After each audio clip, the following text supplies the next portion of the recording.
Time అంటే టైమే. మా హోమ్ మినిస్టర్ రికమెండేషన్ ఇది. మా అమ్మాయి కనుక మళ్ళీ ఆమె కూడా ఇవ్వకూడదు టైం. టైం అంటే టైమే. ఓకే, ప్రార్థన చేసుకుందాం. దానికంటే ముందు చిన్న ప్రకటన. మరి వచ్చే సెమినారు డిసెంబర్ 6వ తారీఖున. దయచేసి చలికాలం కనుక ముందు వస్తే బాగుంటుంది. ఈరోజు కూడా 11 గంటలకు మేము స్టార్ట్ చేస్తే ఎవరు కనబడట్లేదు. వచ్చినా రాకపోయినా పర్వాలేదనే మన సహోదరుడు విజయ్కి ఆ 11:30 11:45కి ఇచ్చాము. దయచేసి ముందుగా రావడానికి ప్రయత్నించగలరని మనవి చేస్తూ ఉన్నాను.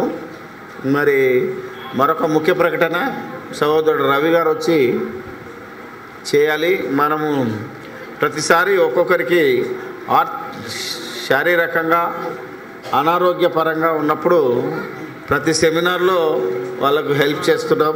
మరి ఈసారి మా సొంత వదినమ్మ కొడుకు, అంటే మా మిసెస్ వాళ్ళ సొంత అక్క కొడుకే. ఆ బాబుకు మరి ఉద్యోగం లేదు, 2 పిల్లలు. ఇంతవరకు మా ఇంట్లోనే ఉన్నారు, కనీసం కిరాయి కట్టుకోలేని దశలో ఉన్నా. మరి ఆ అబ్బాయికి హార్ట్ ప్రాబ్లం వచ్చింది. ఓపెన్ బైపాస్ సర్జరీ చేసి స్టంట్ వేయాలా. సో ఆర్థిక ఇబ్బందులు ఉన్నాడు. అతనికి మీకు తోచినంత సహాయం చేయాలని మనవి చేస్తూ, అది మరి రవి గారిని సంప్రదించాలి, లేదా నన్నైనా సంప్రదించండి అన్న.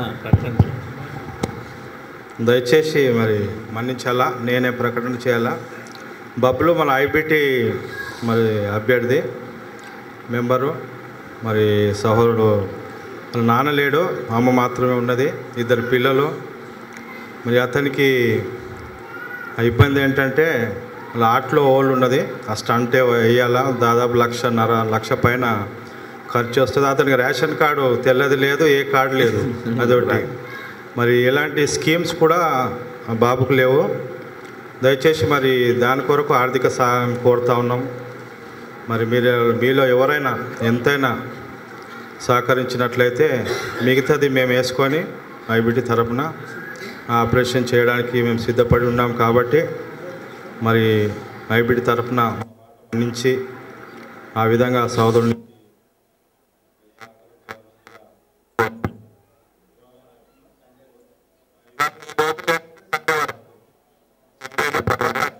హాస్పిటల్లో, అందుకని సండే వరకు దయచేసి మరి దాన్ని గమనించవలసిందిగా పంపించండి కోరుచున్నాను. రైట్.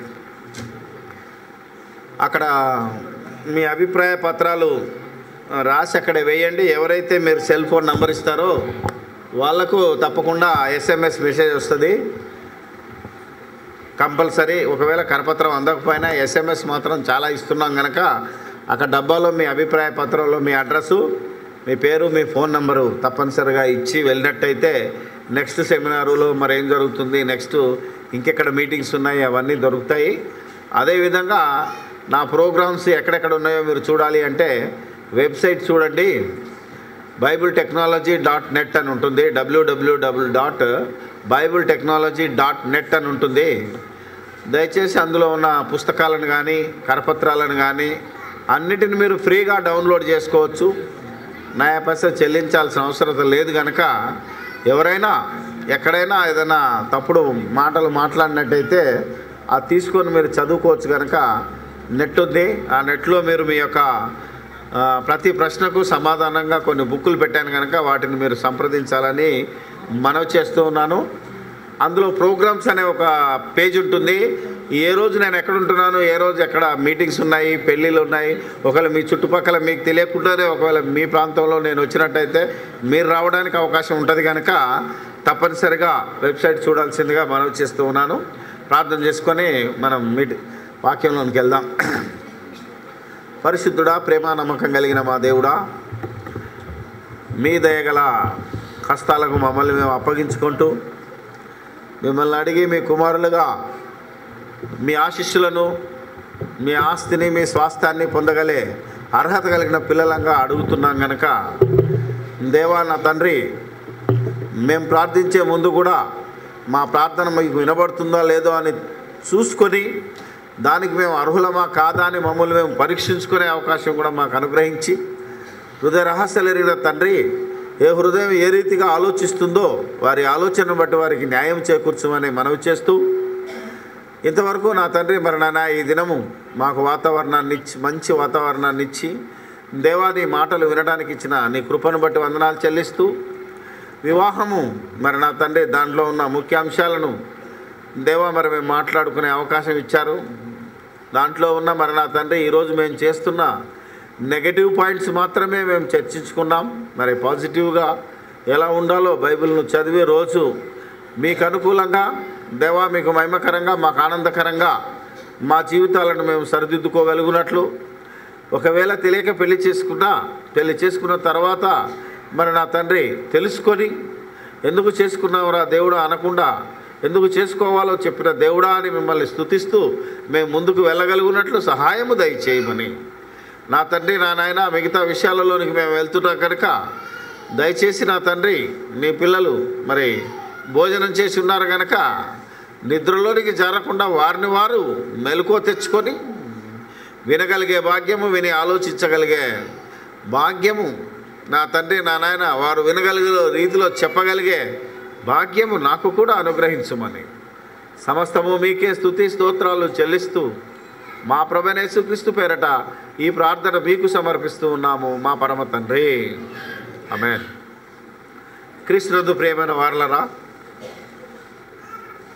ఆలయ ప్రతిష్ట మరి ఉదయకాలమున మీరు కట్టిన ఇంట్లో ఎవరిని ప్రతిష్ఠించాలో, దేవుడు కట్టిన ఆయన ఇంట్లో అనగా దేవాలయంలో ఎవరిని ఉండనిస్తే మనం కట్టిన ఇంట్లో, మనం కట్టిన దేవాలయంలో మనల్ని ఉండనిస్తాడో, ఎక్కడ మన మనిషి దేహంలో దేవుడు ఉంటాడో, దేవుని ఆత్మ మరి నిలయముగా మారుతుందో ఆ గృహంలోనే, ఆ చర్చిలోనే లేదా ఆ దేవాలయంలోనే దేవుడు ఉంటాడు కనుక దేవుడు కట్టుకున్న ఇంట్లో దేవుణ్ణి ఉండనిస్తే మనం కట్టుకున్న ఇంట్లో మనం క్షేమంగా ఉంటాము అనేది మరి ఉదయకాలమున మీకు చెప్పబడిన దేవుని వాక్యంలోని సారాంశమని, మన ఇల్లు మనమే కట్టుకోవాలని, కట్టుకున్న దాని యందు మరి మురిసిపోక, దాని యందు ఎగిసిపడక,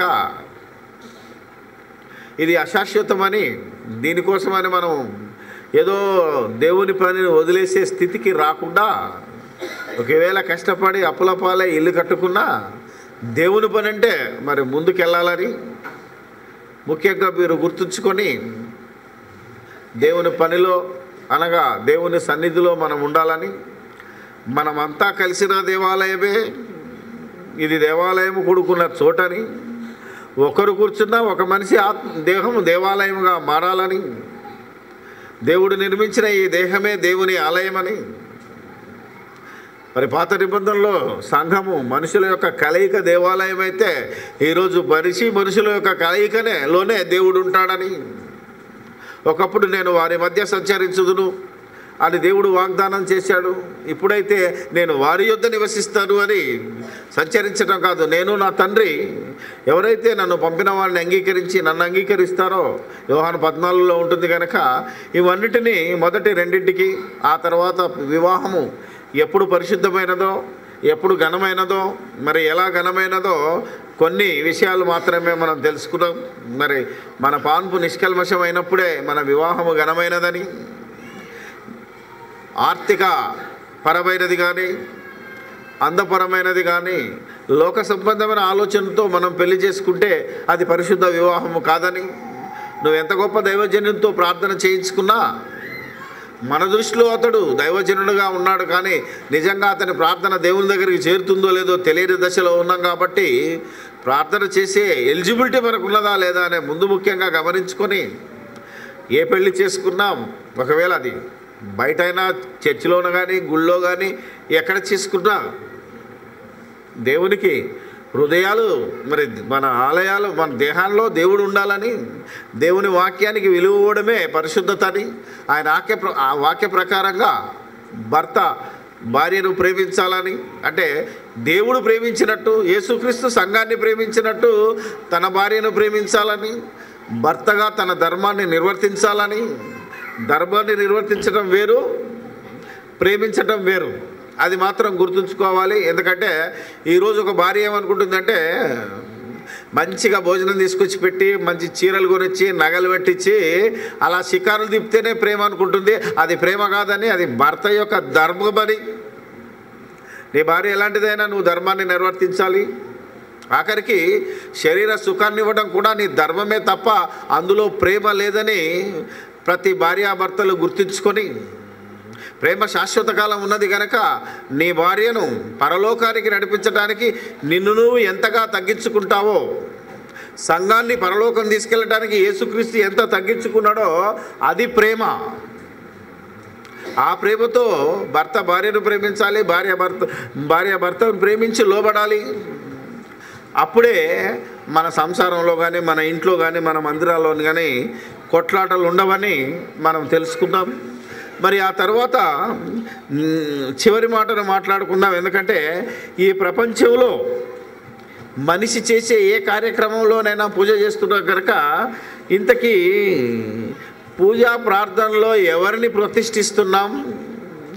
ప్రపంచమంతా మనం ప్రతిష్ఠించిన ప్రతి క్రైస్తవ కుటుంబంలో కావచ్చు, చర్చిలోనైతే భయంకరంగా ఉంది. ఏంటిది అది?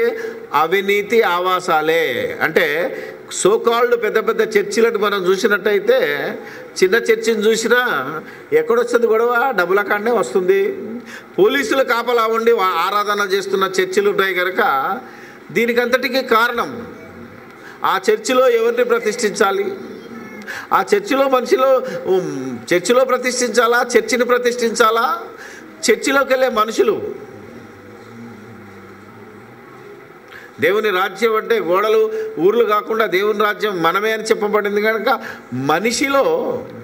మనలో ఆల్రెడీ దేవుడు ఉన్నాడు, దేవుని ఆత్మ ఉన్నది. పరిశుద్ధాత్మ సహాయంతో మనం బ్రతుకుతున్నప్పుడు ఇంకా ఏమైనా ప్రాబ్లమ్స్ ఉంటే, అనేకులు మనల్ని కాదంటున్నారు ఈరోజు. ఎవరు? అన్యులు కూడా. నువ్వు క్రైస్తవుడు అయినందుకు చాలా గడబడి చేస్తున్నారు కనుక, అసలు క్రైస్తవ్యం ఉండొద్దు అనుకున్నారు కనుక ఇవన్నిటి బాధలను, బయటోళ్ళ నుంచి ప్రాబ్లమ్స్ కూడా తగ్గించుకోవాలి అంటే దేవుని ఆలయమైన ఈ దేహంలో ఎవరిని ప్రతిష్ఠించాలి? అసలు దేహమే దేవుని ఆలయము, నీవే దేవుని ఆత్మ, నీవే ఆ దేవుని ఆత్మలో భాగం. ఈ ఆత్మకు పరిశుద్ధాత్మ సహకారిగా వచ్చినా ఇంకా నువ్వు చేయవలసింది ఒకటి ఉంది కనుక ఆ చేయవలసిన కార్యక్రమం ఏదో దాన్ని మనం ఈరోజు చదువుకుందాం. చదవబడిన మాట, ఆ మాటలో నుంచి మన భావాన్ని మనం బయటికి తీద్దాం. పేతురు రాసిన మొదటి పత్రిక, దేవుని ఏ ఆలయం అన్నాను. అందుకే అంటే ఆలయం అని ఒకరికి అనుకుంటాడు, చర్చ్ అనుకుంటాడు, అవి కాదు. దేవుని ఆలయం ఇదైతే ఇందులో కూడా ఎవరిని ప్రతిష్ఠించాలి? ఉంచడం వేరు, ప్రతిష్ఠించడం వేరు. ఎలా చెప్పగలవు అంటే అందరికీ తెలియని దేవుడు అందరిగా అక్కడ ఉంటుంది అది. అందుకే నీవు నేను దైవస్వరూపులమే కనుక ఎదుటి మనిషిని ద్రోహి అని తిట్టినా నువ్వు నరకానికి వెళ్తావని దేవుడు అన్నాడు. ఎందుకన్నాడు అంటే ఎదుటి మనిషిలో ఉన్న దేవుని నువ్వు గుర్తించడం లేదు. అందుకే ఆ మాట అన్నాడు కనుక అవన్నింటిని గుర్తుంచుకొని పేతురు రాసిన పత్రిక. ఇక ఏం కార్యక్రమాలు లేవు కనుక మనం త్వరగా క్లుప్తంగా దీన్ని వివరించాలి అన్న మళ్ళా 3 గంటలు పట్టినా 3వ అధ్యాయంలో భార్యాభర్తలు ఎలా కాపురం చేయాలో వివరించుకుంటూ వచ్చి, జ్ఞానంతో మీ భార్యలతో కాపురం చేయండి అన్నాడంటే స్త్రీ ఎంతటి బలహీనమైన ఘటమో, భార్య దొరికిన వానికి మేలు దొరికినని, సుబుద్ధి గల భార్య యెహోవా ఇచ్చు దానమని అన్ని ఆడవాళ్ళ మీదనే చెప్తున్నాడు. మీ భార్యలతో జ్ఞానంతో కాపురం చేయండి ఎందుకు చెప్తున్నాడు అంటే, ఎవరో చెప్పారు కదా, ఒక పురుషుని జీవితంలో మలుపు తిప్పడానికి కారణం ఎవరట? అతని వెనకాల ఉండే స్త్రీ అని చెప్పారు. అదే దేవుడు చెప్తున్నాడు. ఎందుకంటే నీ బతుకు బాగుండాలి అంటే నీ సాటి అయిన సహాయమే బాగుండాలి. అందుకే చూజ్ చేసేటప్పుడే, ఎన్నుకునేటప్పుడే జాగ్రత్త పడమన్నాడు దేవుడు. తర్వాత నేనేం చేయలేను. చాలామంది అనుకుంటున్నారు వివాహము దేవుడే స్వర్గంలో నిర్ణయించాడు అనుకుంటున్నారు. అవునా కదా? Marriage is made in heaven అనేది తప్పు. స్వర్గంలో పెళ్ళిళ్ళు జరగవు, పెళ్ళిళ్ళకు ఇవ్వబడవు. Marriages are made on earth, అవునా కదా? అది నువ్వు చేసుకోవాలి. ఎందుకంటే గుణవతి అయిన భార్య దొరుకుట అరుదనంటే ఎత్తుక్కోవాలి తప్ప ఆయనే అంటగట్టొచ్చుగా, అంతే కదా? పెళ్లి చేయాలంటే నాకేమో మంచి భార్యనిచ్చి నీకేమో గయ్యాలని ఇస్తాడా?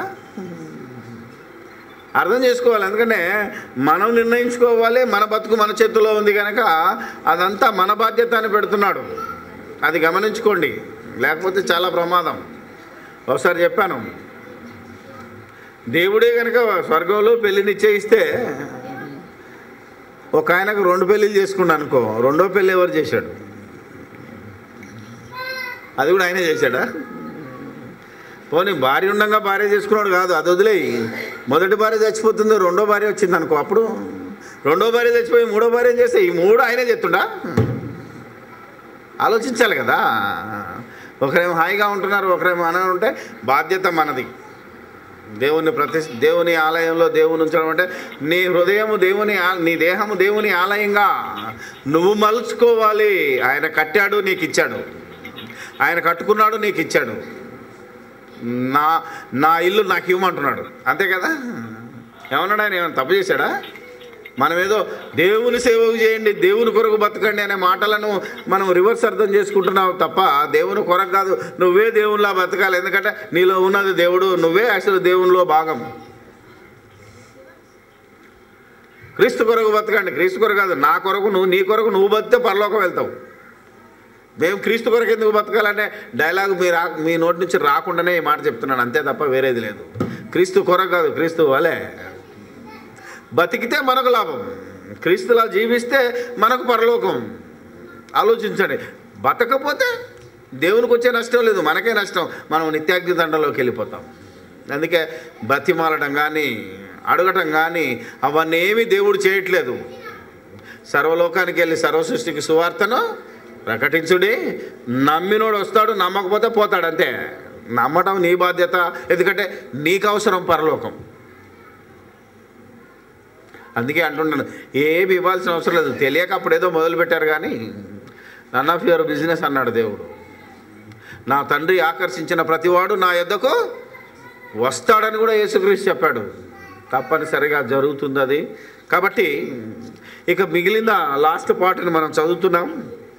8వ వచనం, పేతురు రాసిన మొదటి పత్రిక 3వ అధ్యాయము 8. తుదకు మీరందరూ ఏక మనస్కులై ఒకరి సుఖదుఖములయందు ఒకరు పాలుపడి సహోదర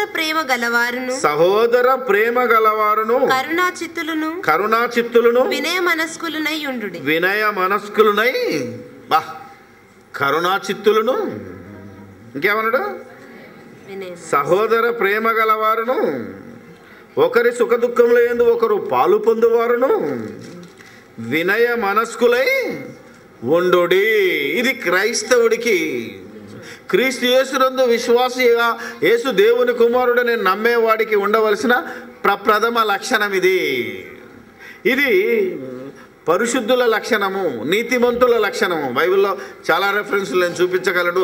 పరిశుద్ధుడు నీతిమంతుడైన వాడి లక్షణము ఆయనే యేసుక్రీస్తు. ఆ యేసుక్రీస్తుకున్న లక్షణాన్ని మీలో ఉంచుకోమంటున్నాడు ఏ క్రైస్తవుడైనా. సహోదర ప్రేమ కలిగి ఉండాలి. ఎందుకంటే బైబిల్ అంతా ఏం చెప్తుంది? ధర్మశాస్త్రం అంతయు నిన్ను వలె నీ పొరుగువానిని. మనం చాలా క్రిటికల్ మూమెంట్లో ఉన్నాం. ఇప్పుడు నేను దాని గురించి మాట్లాడితే జనాలు చాలా ప్రమాదంలో పడిపోయే పరిస్థితి ఉంది. ఎందుకంటే సహోదర ప్రేమ కలిగి ఉండుడి అంటే ఇది కీర్తనలో ఉంటుంది. ఏ కీర్తన అది? 133లో ఉంటుంది. ఏమని? సహోదరులు ఐక్యత కలిగి ఉండుట ఎంత మేలు. ఇది దేవుడి మాట. మరి క్రైస్తవుడు ఏమనాలి ఈరోజు? అన్నదమ్ములారా కలిసి ఉండండి అని ఆనాడు నుంచి మొత్తుకుంటున్నాడు దేవుడు. కానీ ఈనాటి వరకు మనిషి ఏమంటున్నాడు? అన్నదమ్ముల్లా విడిపోదామంటాడు. అప్పుడు ఇది ఎక్కడి గొడవ?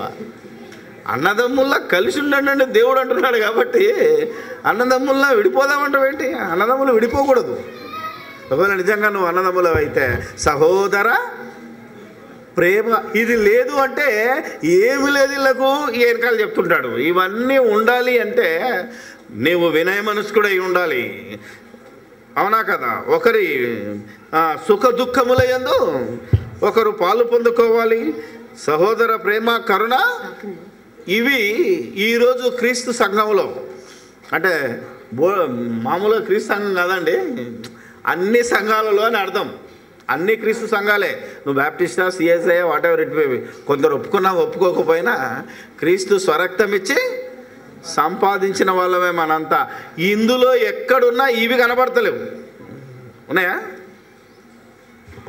వాడు మంచోడు కాదు, వీడు మంచోడు కాదనే మాట తప్ప, వాడి కులపోడు, వాడి ప్రార్థనోడు, వాడి ఇవే కనబడుతున్నాయి తప్ప అసలు ప్రేమ కాగడా పెట్టి వెతికినా కనబడటం లేదు ఈరోజు సంఘంలో. 4 రోజులు బైబిల్ పట్టుకున్నాడంటే ఒక పాస్టర్ ఎంబడి తిరిగాడంటే ఈడో పాస్టర్ అయిపోయి ఆ సంఘాన్ని చీల్చుతున్నాడే తప్ప, నలుగురు వాళ్ళ పార్టీని కలుపుకుంటున్నాడే తప్ప అసలు ప్రేమ కలిగి ఈ యొక్క దేవుని ఆజ్ఞలను పాటిద్దాం, బైబిల్ ప్రకారంగా బతుకుదాం అనేది లేదు.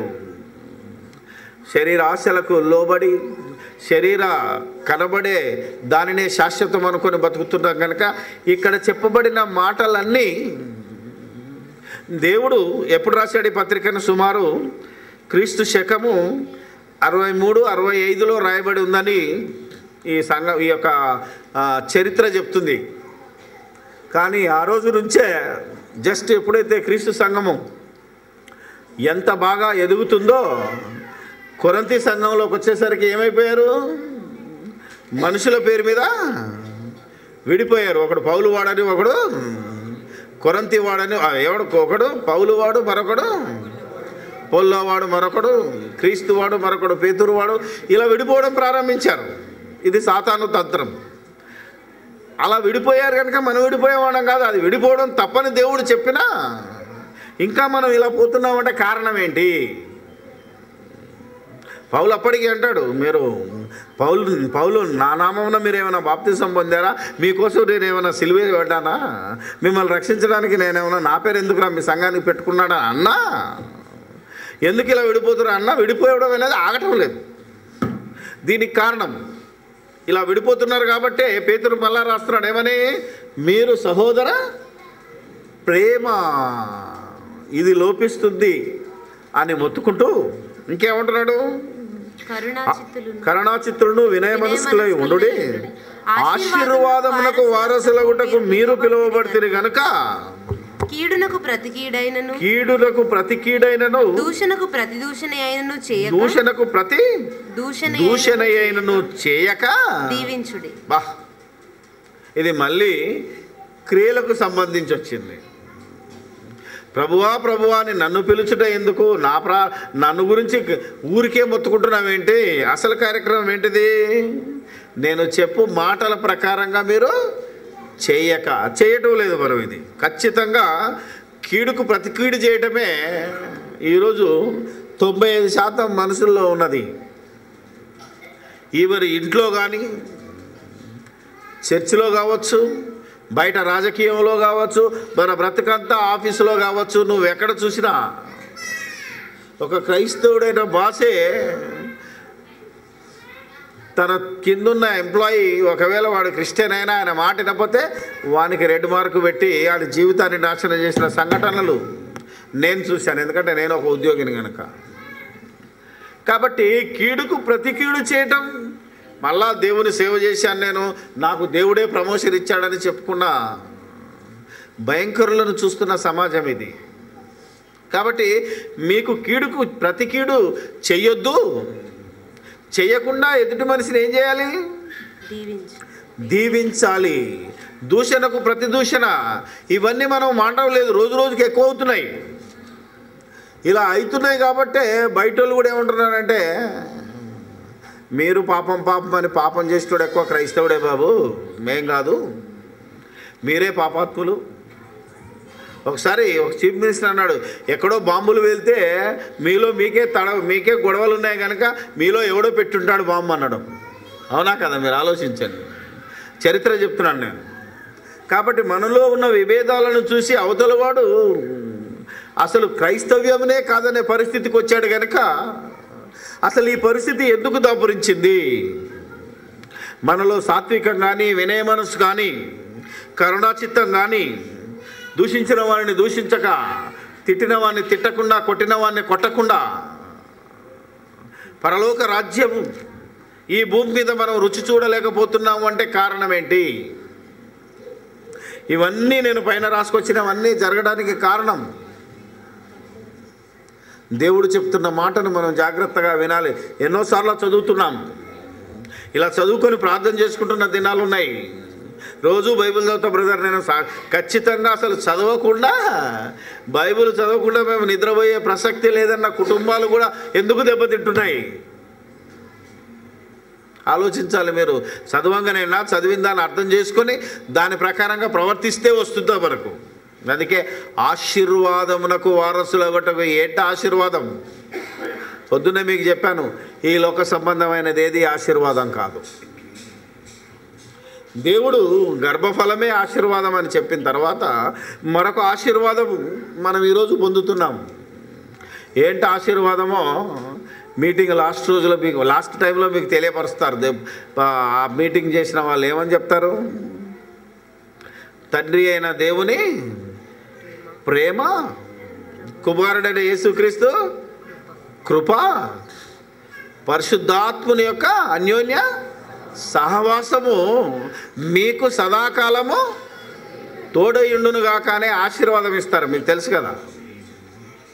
ఇప్పుడు పెళ్ళి అయిపోయినాక లాస్ట్కి ఇచ్చినప్పుడు గుర్తుంది కదా. ఆ ఆశీర్వాదానికి వారసులు అవ్వాలంటే మనం ఇవ్వగానే అలా పొందుకున్నారని మనం ఇచ్చామనుకుంటాం, నీకు బాగుంటుంది. ఇలా ఆశీర్వాదం తీసుకురాలేదు, అలా తన్నుకుంటున్నారు అంటే ఈ ఆశీర్వాదానికి వారసు